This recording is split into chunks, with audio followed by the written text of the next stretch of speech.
नमस्ते दोस्तों, welcome to हमारे Caligula ghost story horror channel. Swati auto की पिछली सीट में बैठकर बगल वाली गली की ओर देखने लगी। चांद की हल्की रोशनी अंधेरे में ऐसी उजाड़ सड़क से उस अमानवीय सन्नाटे को चीरते हुए उनका ऑटो आगे बढ़ रहा था। अपने माथे पर हाथ रखते हुए वह सोचने लगी, आज अमावस्या है। मैं इसके बारे में भूल गई थी। मेरी माँ ने मुझे अमावस्या की रात को यात्रा न करने को कहा था। उसके मन में ये विचार उमड़ने शुरू ही हो रहे थे। तभी ऑटो के टेप रिकॉर्डर में स्वामी समर्थ जी का तारक मंत्र शुरू हो गया। तब जाकर उसके दिल को थोड़ी सी राहत मिली। दोनों साथ में उस मंत्र का जाप करने लगे। बातें करते करते वो कब मृत्युंजय बंगले पर पहुंच गए पता ही नहीं चला। स्वाति ने ऑटो वाले को पैसे दिए और ऑटो से नीचे उतर गई। शीला पीछे से नीचे उतरी और उससे पूछा, भाई साहब, क्या हमें यहाँ आसानी से ऑटो मिल सकता है? अरे नहीं दीदी, ये शहर से बहुत दूर है। यहाँ ज्यादा भीड़ नहीं है, इसलिए ऑटो मिलने की कोई संभावना नहीं है। तो क्या आप मुझे अपना नंबर दे सकते हैं ताकि हम 1.5 घंटे में स्कूल वापस पहुँच सके? हम आपको कॉल करेंगे, तब आप आओगे ना? जी दीदी, मैं जरूर आऊंगा। शीला और ऑटो वाले के बीच बातचीत चल ही रही थी कि स्वाति की नजर बंगले के गेट पर बनी कारीगरी के काम पर टिकी थी। यह ऊपर से देखने में तो खूबसूरत था, लेकिन अगर आप इसे ज्यादा देर तक देखें तो यह बहुत ही अजीब सा लगता था। जैसे ही उसने उनका मतलब निकालने की कोशिश की, तभी शीला ने पीछे से उसके कंधे पर हाथ रखा और कहा, चलो अंदर चलते हैं स्वाति टीचर। स्वाति ने सिर हिलाया, गेट खोला और दोनों अंदर जाने लगी। वे दोनों तरफ एक खूबसूरत लॉन और एक पत्थर के रास्ते से गुजर रहे थे। एक अलग तरह का सन्नाटा था वहां। आसपास इतनी हरियाली होने के बावजूद वहां किसी कीड़े तक की आवाज भी नहीं आई। वे दोनों धीरे धीरे चली जा रही थीं और बंगले के सामने वाले दरवाजे पर रुक गईं। दरवाजा खुला ही था। शीला ने दरवाजा खटखटाने के लिए हाथ उठाया, लेकिन अंदर से एक छोटे लड़के की पुकार सुनाई दी। आइए टीचर, हम आपका ही इंतजार कर रहे थे। हाँ? वे दोनों थोड़ा चौंक गईं। धीरे से अंदर आकर आवाज की दिशा में देखने लगी। बंगले के मालिक और जाने माने कठपुतली का खेल दिखाने वाले चंद्रकांत झुंझार राव लाल चमड़े जैसे कवर वाले विशाल सोफे पर बैठे थे। उस वक्त उनके हाथ में उन्हीं का एक पसंदीदा बोलने वाला गुड्डा था। उन दोनों को नमस्ते कहते हुए उन्होंने फिर से गुड्डे की आवाज में कहा, टीचर आइए ना, हम कब से आपका इंतजार कर रही हैं। वे दोनों मुस्कुराते हुए आगे आईं और झुंझार राव के सामने सोफे पर बैठ गईं। रास्ता ढूंढने में कोई तकलीफ तो नहीं हुई ना? नहीं, आपका ये फार्म हाउस शहर से बहुत दूर होने पर भी काफी मशहूर है। स्वाति ने अपना पर्स एक तरफ रखते हुए कहा, बीजू, मेहमानों के लिए पानी लाओ। उनकी पुकार उस भव्य बैठक में गूंज सी गई। उनमें से हर एक प्रतिध्वनि के साथ स्वाति की निगाहें वहां रखी विभिन्न कलाकृतियों और चित्रों की ओर भटक गईं। वहां की सभी चीजों को देखकर स्वाति को थोड़ी बेचैनी होने लगी। तुम कहाँ खो गई स्वाति टीचर? पानी ले लो। मुझे सच में खुशी है कि आप आज मेरे निमंत्रण पर यहाँ आए। यह हमारा सौभाग्य है कि आपने हमें अपनी बोलने वाली गुड्डा गुड्डी का संग्रह देखने के लिए आमंत्रित किया। शीला ने पानी का खाली गिलास सामने वाली ट्रे में रखते हुए कहा, स्वाति टीचर, आप चुप क्यों हैं? लगता है आपको मेरा ये नया वाला गुड्डा बहुत पसंद आ गया है। हाँ, ये अच्छा है, बहुत ज्यादा जीवित भी दिखता है। आप बहुत अच्छी कठपुतली बनाते हैं। क्या पता, पर इसका चेहरा कहीं तो देखा हुआ लग रहा है। ये उसे पहनाए गए यूनिफॉर्म की वजह से है। लगता है आपने गौर से नहीं देखा।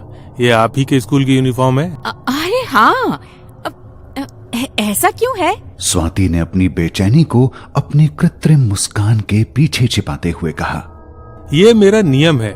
जहाँ मैं अपना पपेट शो करने के लिए जाता हूँ, मैं अपने साथ उन स्कूलों की यादगार के तौर पर कुछ लाता हूँ। मतलब? मेरा मतलब है, पिछले हफ्ते आपके स्कूल में मेरे शो के बाद मैं आपके स्कूल की वर्दी लाया और उससे मेल खाने वाला गुड्डा बनाया, और अब यह मेरे संग्रह का हिस्सा बनने जा रहा है। मेरे पास स्कूल की वर्दी में बहुत सारे छात्र हैं। यह सुन स्वाति की बेचैनी अब भी बढ़ती ही जा रही थी। यह सब बड़ा अजीब था। उसने और कोई प्रश्न नहीं पूछा और अपने हाथ में थामे गिलास से पानी पीना शुरू कर दिया। तभी स्वाति ने एक करुणा से भरी पुकार सुनी, टीचर, मुझे बचाओ। यह एक छोटे लड़के की आवाज थी। उसकी निगाह तेजी से सामने रखे गुड्डे की ओर गई।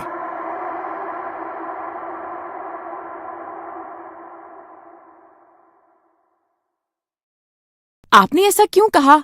उसने झुंझार राव से पूछा। क्या कहा? अभी आपने इस गुड्डे की आवाज में कुछ कहा ना? अरे स्वाति टीचर, झुंझा राव कब से मुझसे बात कर रहे हैं। शीला ने कहा।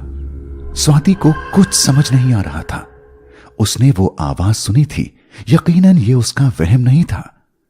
उसी समय विजू सुंदर वाइन ग्लास में नीले रंग का शरबत ले आया। यह विदेश से विशेष रूप से मंगवाया गया शरबत है। मैं अपने हर मेहमान को यह शरबत निश्चित रूप से देता हूँ। स्वाति का मन ही नहीं हो रहा था वो शरबत पीने का, और झुंझार राव का यह वाक्य सुनकर तो वो शरबत पीना ही नहीं चाहती थी। उसे सब कुछ बड़ा ही अजीब लग रहा था, लेकिन उसे मजबूरी में पीना पड़ा। तुम्हारे शरबत पीने के बाद मैं तुम्हें अपने गुड्डा गुड़िया का संग्रह दिखाऊंगा। तब तक विजू टेबल पर खाना लगा देगा। मेरी सभी कठपुतलियों में मेरी पसंदीदा स्कूली बच्चों का संग्रह है, लेकिन यह अभी तक पूरा नहीं हुआ है। इसमें एक गुड़िया की कमी है। कौन सा? उस छात्र के शिक्षक का। यह सुनकर स्वाति चौंक गई। आराम से टीचर, लग रहा है आप संग्रह देखने की जल्दी में हैं। स्वाति ने इस बारे में कुछ नहीं कहा। वह बस जल्दी घर वापस जाना चाहती थी। अपना शरबत पीने के बाद झुंझार राव हाथ में गुड्डा लेकर खड़े हो गए। स्टोर रूम के दरवाजे के पास पहुंचते ही शीला का फोन बज उठा। अंदर फोन का नेटवर्क नहीं है, आपको यहीं रुककर बात करनी होगी। शीला ने फोन उठाया और वापस सोफे पर जाकर बात करने लगी। स्वाति टीचर, इसे ले लो। झुंझार राव ने उसके हाथों में गुड्डा सौंपते हुए कहा, तुम अंदर जाओ और सभी गुड्डों को देखो। मुझे कुछ काम याद आया है, मैं अभी आता हूँ। इसे आखिरी शेल्फ पर खाली जगह में रख दो। रहस्यमय मुस्कान के साथ झुंझार राव ने स्वाति के लिए स्टोर रूम का दरवाजा खोला। स्वाति के पैर अंदर जाने के लिए उठ ही नहीं रहे थे, लेकिन तभी पीछे से झुंझार राव की आवाज आई, जाओ। स्वाति का मन भले ही ना कह रहा था, पर वह आवाज सुनकर वो अपने आप उठ गई और स्टोर रूम की ओर चलने लगी। उस कमरे का माहौल कुछ अलग था। बहुत ठंड थी वहां। घर में कहीं एसी नहीं था, लेकिन ऐसा लग रहा था कि कमरे में कोल्ड स्टोरेज है। लेकिन स्वाति के हाथ में थमा गुड्डा मानवीय शरीर की तरह गर्म था। उसे लगा जैसे वह हाथ में बम लेकर चल रही हो। वह गुड्डों को देखने के लिए कमरे में आई थी, लेकिन अब उसे ऊपर देखने की हिम्मत नहीं थी।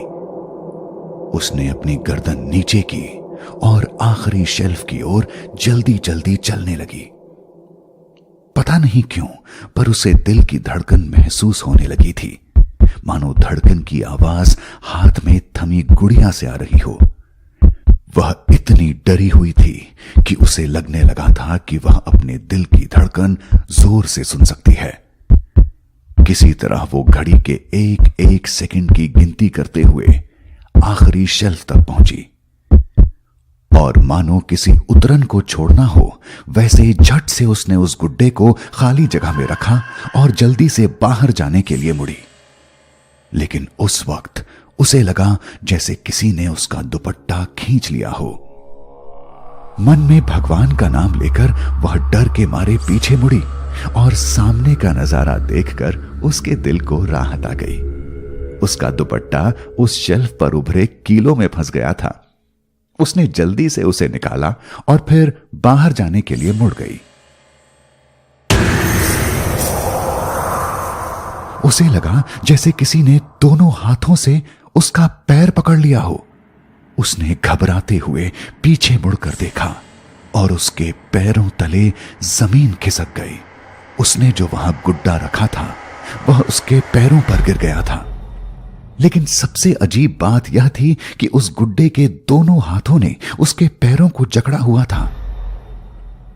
वह उसे फिर से जगह पर रखने के लिए नीचे झुकी, लेकिन उसी समय उस गुड्डे ने गर्दन उठा ली और उसकी आंखों में देखते हुए कहा। मुझे बचाओ। उसके मुंह से एक आधी चीख निकली और उसने पैर को जोर से झटक दिया और जल्दी से बाहर भागने लगी।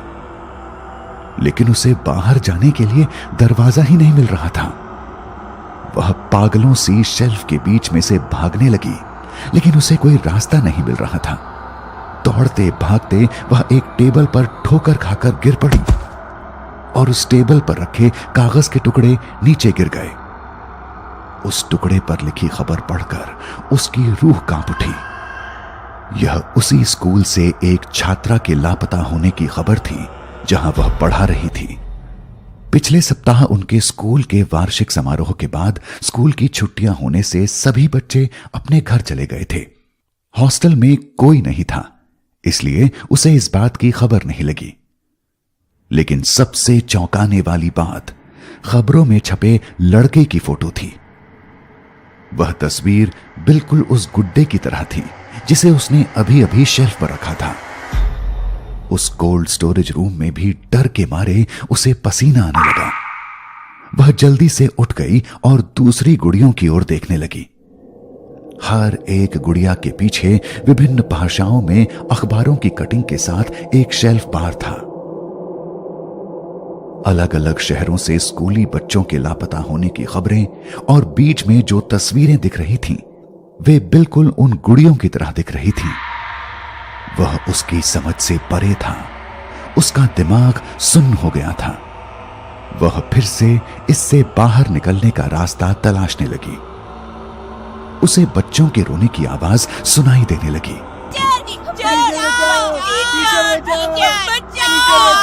वहां से भागते हुए उसकी निगाह शेल्फ पर गई और वो दृश्य देखकर उसे लगा कि उसका शरीर मानो वहीं जकड़ गया हो। शेल्फ पर बहुत सारे कांच के जार थे। उसमें पीली धारा जैसी कोई चीज थी और उसमें विभिन्न मानवीय अंग रखे गए थे। वह जोर जोर से चिल्लाना चाहती थी, लेकिन उसके गले से आवाज नहीं निकल रही थी।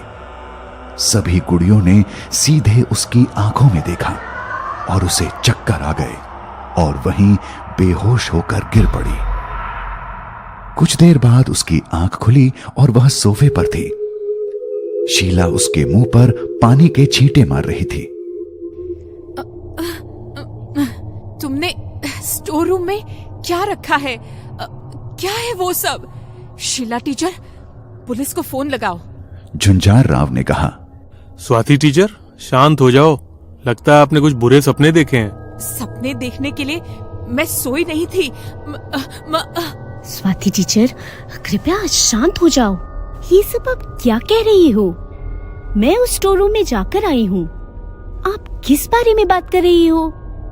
मैंने वहाँ ऐसा कुछ नहीं देखा। ये कैसे हो सकता है शीला टीचर? आप मेरे साथ वापस चलो। लेकिन वहां जाकर स्वाति को अपनी आंखों पर विश्वास ही नहीं हुआ। वह कमरा अब कोल्ड स्टोरेज नहीं लग रहा था। वहां अखबारों की कटिंग भी नहीं थी और सबसे महत्वपूर्ण बात, कोई कांच के जार भी मौजूद नहीं थे जिसमें उसने उन मानवीय अंगों को देखा था। उसका दिमाग घूमने लगा।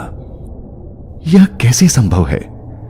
उसे पूरा भरोसा था कि उसने जो कुछ भी देखा था वो बिल्कुल भी उसका वहम नहीं था। उसके आगे उसने कुछ भी नहीं कहा, नहीं तो वो उसे पागल समझ लेते। उसने चुपचाप झुंझार राव से माफी मांगी और शीला को तुरंत वहां से चलने के लिए कहा। शीला ने झुंझार राव को अलविदा कहा। हमें बहुत खुशी है कि आपने हमें अपनी कठपुतलियों का संग्रह दिखाने के लिए आमंत्रित किया। धन्यवाद। यह मेरी खुशी है। आप यहाँ आई और मेरा फायदा ही हुआ। मेरा संग्रह पूरा हो गया। मतलब? स्वाति ने तुरंत पूछ लिया। आपको जल्दी पता चल जाएगा। झुंझार राव ने रहस्यमयी मुस्कान के साथ जवाब दिया। मैंने ऑटो वाले को फोन किया था। हमारा ऑटो आ गया है। चलो चलते हैं हम फिर। शीला ने कहा। स्वाति चुपचाप बिना एक भी शब्द कहे शीला के पीछे चलने लगी। उसके मन में बहुत सारे सवाल थे। वह नहीं जानती थी कि उस कमरे में उसने जो कुछ भी अनुभव किया था वह सच में हुआ था या नहीं। वह अभी भी झुंझार राव के व्यवहार और कई वाक्यों का अर्थ नहीं समझ पा रही थी। उन्होंने ऐसा क्यों कहा होगा कि उनका संग्रह पूरा हो गया था? उन्होंने मुझे वो नीला शरबत दिया जिसमें कुछ तो जरूर मिलाया होगा, जिससे मुझे ये सब महसूस हुआ। पर इससे पहले कि मैं शरबत पीती मुझे लगा उस गुड्डे ने कुछ कहा था, या शायद मैं बहुत डर गई थी इसलिए मुझे ये सब लग रहा था। इसी बात को मन में सोचते हुए वह ऑटो के पास गई। शीला अंदर बैठ गई। स्वाति ने ऑटो में बैठने से पहले एक बार फिर मृत्युंजय बंगले की ओर देखा और देखा कि झुंझार राव उन्हीं के पास चल के आ रहे हैं। स्वाति जल्दी से अंदर बैठ गई और शीला से कहा, चलो चलो जल्दी निकलते हैं। इसी बीच झुंझार राव वहां पहुंचे और बोले, स्वाति टीचर, क्या आपको मेरी बात करने वाली गुड़िया इतनी पसंद आई कि आप एक को अपने साथ ले जा रही हैं? नहीं, मैंने अपने साथ कोई गुड़िया नहीं ली है। अरे फिर ये क्या है? स्वाति के पास वाली सीट की ओर इशारा करते हुए उन्होंने कहा। स्वाति ने बगल की ओर देखा और उसे लगा कि उसका दिल अभी सीना फाड़ कर बाहर निकलेगा। उसके पास शीला नहीं थी, बल्कि एक गुड़िया थी जो बिल्कुल शीला जैसी दिख रही थी। झुंझार राव गुड़िया को उठाकर वापस बंगले में चले गए। स्वाति चुपचाप ऑटो में बैठकर समझने की कोशिश कर रही थी कि क्या हुआ था। स्वाति ने एक बार फिर अपनी निगाह बंगले की ओर घुमाई। उसे सामने जो दिख रहा था वो उसकी जिंदगी का सबसे बड़ा सदमा देने वाला दृश्य था। झुंझार राव शीला जैसी दिखने वाली गुड़िया के साथ बालकनी में खड़े थे और वो गुड़िया स्वाति के सामने बाय बाय का इशारा कर रही थी, लेकिन उसके हाथ झुंझार राव नहीं हिला रहे थे। वो अपने आप